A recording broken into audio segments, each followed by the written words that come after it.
Welcome back to the Scarlet Faithful podcast. I'm your host and co-founder, Aaron Breitman, and it's my pleasure to welcome in Rutgers wrestling head coach, Scott Goodale, a few days out from the season opener. Coach, thanks so much for being here. No problem, man. Look forward to it. I know it's got to be a very busy time for you.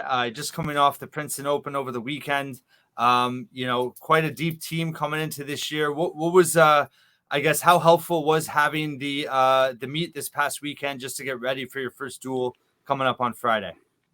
Well, it was good. It was good for some. It was good for really the majority of our program, but we did keep a bunch of guys you're going to see Friday night against Clarion did not compete. Guys like Joey Heilman, Anthony White, Billy Janzer, Brian Soldano, Boone McDermott. Those guys, Sammy Alvarez, they stayed home. Made scratch weight, had a workout, got ready for the weekend. And then there's a couple weight classes we needed to figure out. So we sent our guys down to Princeton and the rest of our program. So it was great. It was great to compete. It's been a long preseason, been a fun preseason, but it's been long. So it's always great to compete against somebody in a different uniform. So that's kind of the way we went about it. And it was a good start for us for sure. And you kind of handled the things a little differently this preseason with no wrestle-offs, having indicator matches. You talked about at Media Day. Was that a product of having more depth and kind of so many different competitive battles at each weight class? What was kind of your mindset with that kind of change in philosophy? Oh, man, there's a lot of reasons. I think just over the past years, the way, what has happened over the past years with wrestle-off results, and keeping everybody's feet to the fire, keeping them interested, keeping them engaged. And there's this thing, no matter where you are, no matter what age level, you lose a wrestle off, you think you're not the guy, and things change. So we wanted to get away a little bit of that.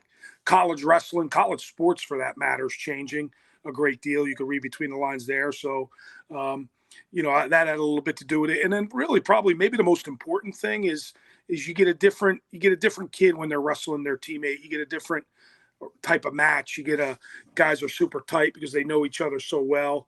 You just don't get the results you're looking for. The best way to do this is real competition when it really matters. And over the next month or two, we'll get those matchups, and we'll probably see each other in a couple tournaments, meaning Rutgers versus Rutgers, and we'll figure out our lineup. And is it almost make it is it harder or do you enjoy the fact that you have so many competitions, within your team at different weight classes and, having to make those decisions between redshirt and not versus, kind of having one set guy, and maybe that's not even a good thing in terms of a lack of depth?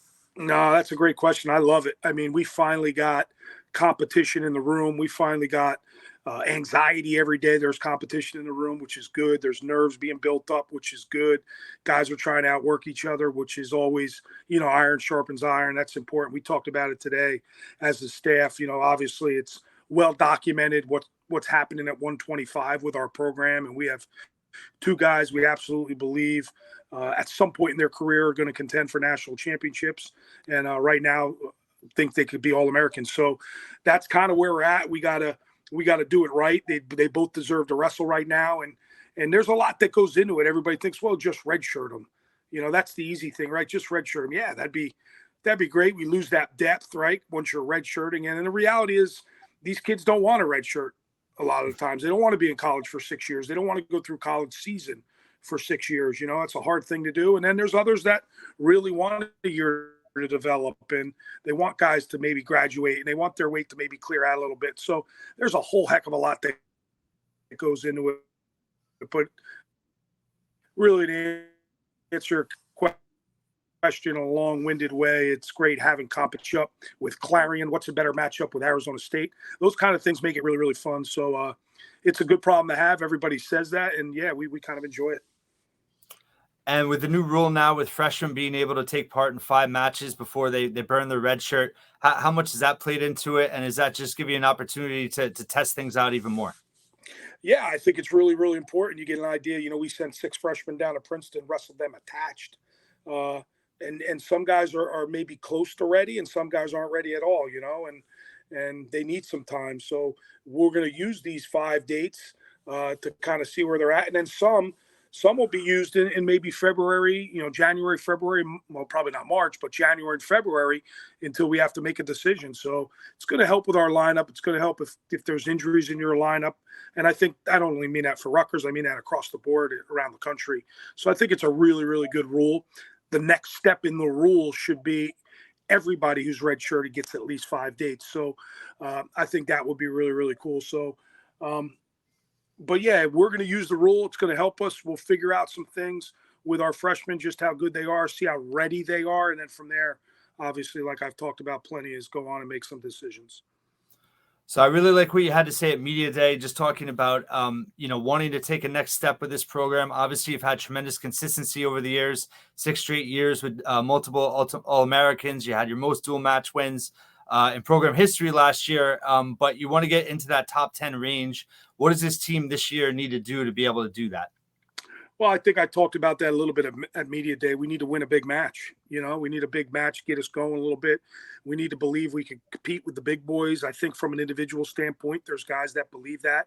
But from a team standpoint, we need to do it, and we need to do it often. And there were times through the course since I've been there where we've done it. We've done it on a regular basis, and we beat some great programs. And I think for this set of guys, this group of guys, I'm not sure they've been around a huge, big dual meet win, to be honest with you. And obviously a lot of that has to do with the COVID year. There was only 3 matches and all that stuff. But I'm not sure this group has been around a huge team win and what it can do for a program and what it can do to the next week's practice room and how it could springboard you into maybe having All-Americans and national champs. And that's kind of what I'm looking for this group to do. And, I sat with Pat Hobbs, my evaluation last year, and I was pretty blunt and pretty honest with him. I just don't think, he's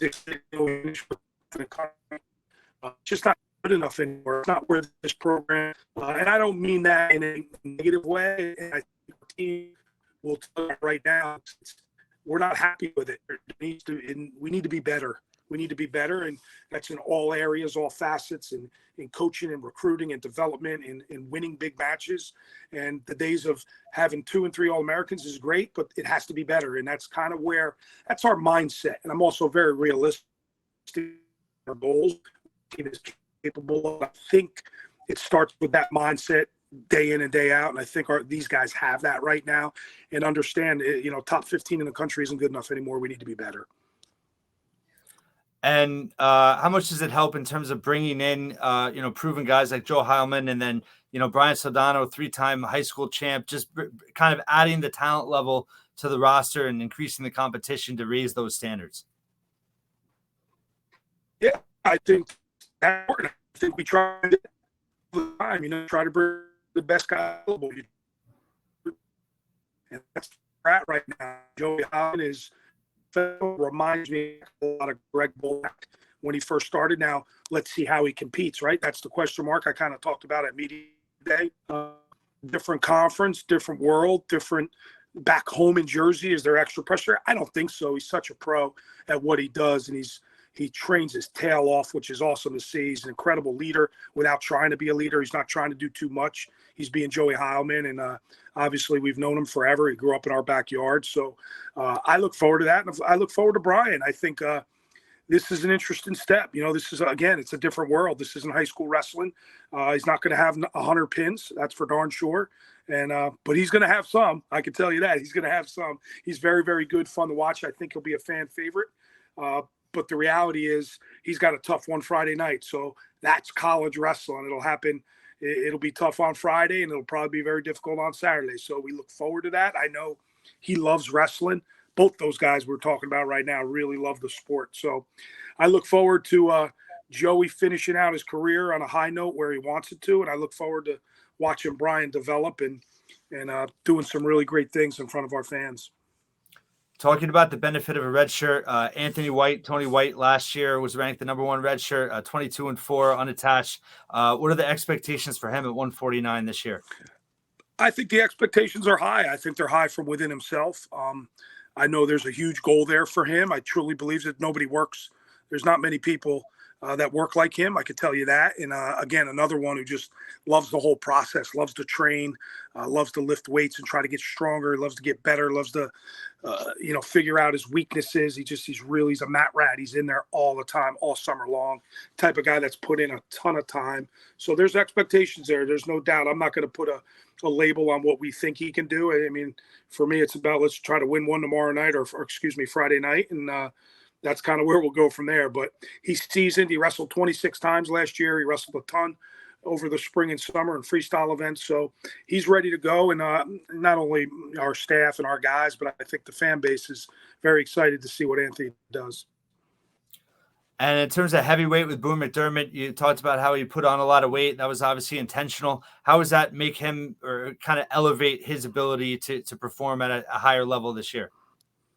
Well, I'm hoping that, just a ton of strength. He can match everybody else's strength. It's very difficult when you're weighing 227, wrestling 260, 250. I mean, the knock on him, and deservedly so. You watch some of his matches, he gets really, really tired, right? He got tired, and it's not from a lack of effort or trying to get after it. It's trying to haul around all that weight. So I look forward to him weighing more, if not more, as much as the best heavyweights in the country. And let's see what happens. Let's see where it takes us. He's put a lot of time into it. He feels great right now, but we haven't started competing yet. So we'll see where he's at. But everything right now has been great. He can wrestle. I always said that he's very capable of wrestling. He knows techniques. He knows match tactics. He understands the sport extremely well. He's got a great wrestling IQ, if that makes sense. So I look forward to seeing him at 260 and seeing where it takes us. I think you'll see a much improved Boone McDermott.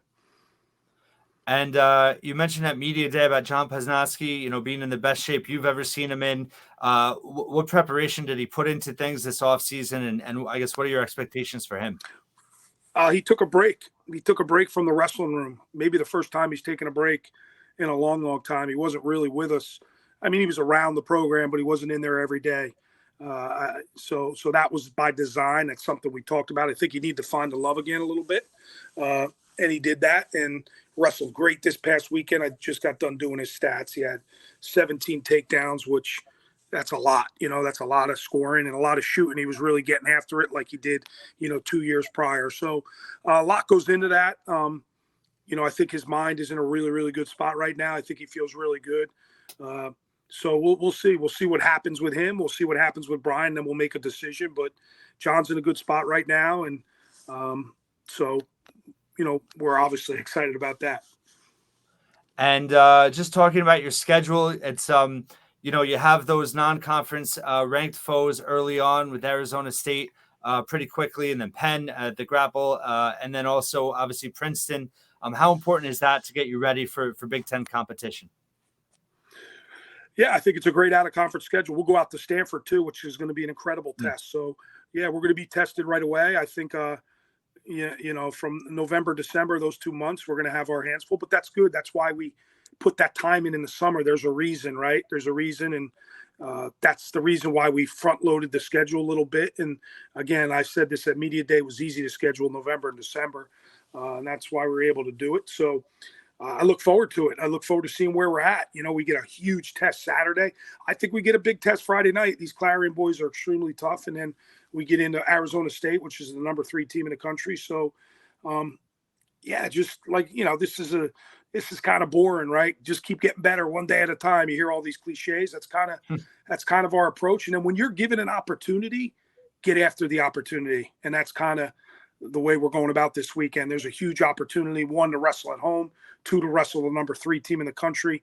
What more can you ask for? I know our guys are chomping at the bit, some of them from an individual standpoint. And then, we talk about winning a big duel. So right now it's in front of us in about 72 hours. So, well, maybe a little bit more than that. I'm kind of losing track of my days, but you get the gist of what I'm saying. I'm sure you're pretty amped up at this point, ready to go. What's it like going back to your roots at the barn on Friday night? A place where you started, obviously, with Rutgers, and what's it going to be like to open the season there again? And just in terms of having that match, that intimate environment where the paint chips fall off the ceiling when the place is rocking. Yeah, it's cool. And now we got, just this week, we got a ton of our old alum that I first started coaching back in 2007, 8 season, 9, 10 seasons, all coming back. So that's pretty cool. Get to see those guys again. And yeah, where it all started, I'm excited to warm up down in the dungeon, use the facility again. And yeah, you're right. It'll be an intimate situation. It'll be sold out. It'll be hot. I'm sure we'll have to pop the windows. So all the old stuff we had to go through, we'll go through it again, and we'll enjoy it. We'll embrace it. It's where we're wrestling. There'll be a mat down. I guarantee you the mat is the same exact size as it would be if it were sitting in Jersey Mike's arena. So our guys are fired up to go back. We talk a lot about the old days, so they're excited to go back and wrestle in that little intimate setting right there. So it'll be fun. And just in terms of, the Big Ten schedule, you do have some big matches at home, but obviously only 4 matches at Jersey Mike's. Mm-hmm. How much was that kind of a concern, I guess, for you over the course of the season? But how much weight does that put on the importance of performing well in those home matches? I don't know. I mean, the Big Ten, right? We always want to perform well. So I haven't even thought of it that way. Disappointed there's only 4 matches at Jersey Mike's Arena. I got to do a better job of getting some late and just kind of spreading out our kind of like our interstate rivals with Ryder and Princeton, maybe flip-flop those where there's one home, one away every single year. So there's some thought that goes into it, and I just wasn't able to get some of those duels I wanted at home. But nonetheless, great Big Ten slate. You'll get Penn State, you'll get Michigan, you'll get Michigan State who's beaten us, and you'll get a top 10 team in Northwestern all at home. So it's a great season ticket value. There's no question about it. And we feel like we wrestle really well at home, and the crowd kind of gets behind you and gives us an opportunity to pick off one of those big time programs that we've been talking about. So it should be fun. And a couple more for you, Coach. I had to ask, entering your 16th year, both your kids now are at Rutgers. And how is it just full circle, and how far the athletic department has come, in your time at Rutgers? Do you ever step back and kind of, look at and just amazed at how far things have come, both for the athletic department, but also your own program?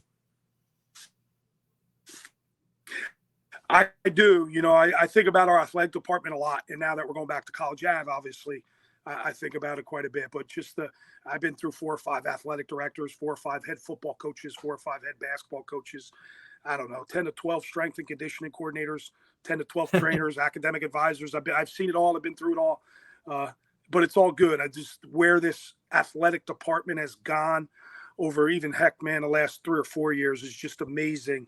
And the buildings that are being built and the money being raised and being in this Big Ten conference is everything it's cracked up to be. These athletes are treated, not just wrestling, but across the board, like professionals. It's a great place to go to school. It's a great place to compete in any sport. So it's been wild. It's been wild. And I haven't really sat back and thought where this wrestling program has gone from. There's been a little bit of talk now because we got so much alumni coming back lately, speaking to our team, coaching high schools, bringing their kids to camp, all that stuff. So there's been some chatter about it, but me, I'm full throttle ahead. I'm thinking about the next day. I'm thinking about how much better we can be and where this thing can go. And it's my job to get us there. I understand that. So there'll be one day I'll certainly sit back, but I'm proud to be a part of, obviously, the wrestling program.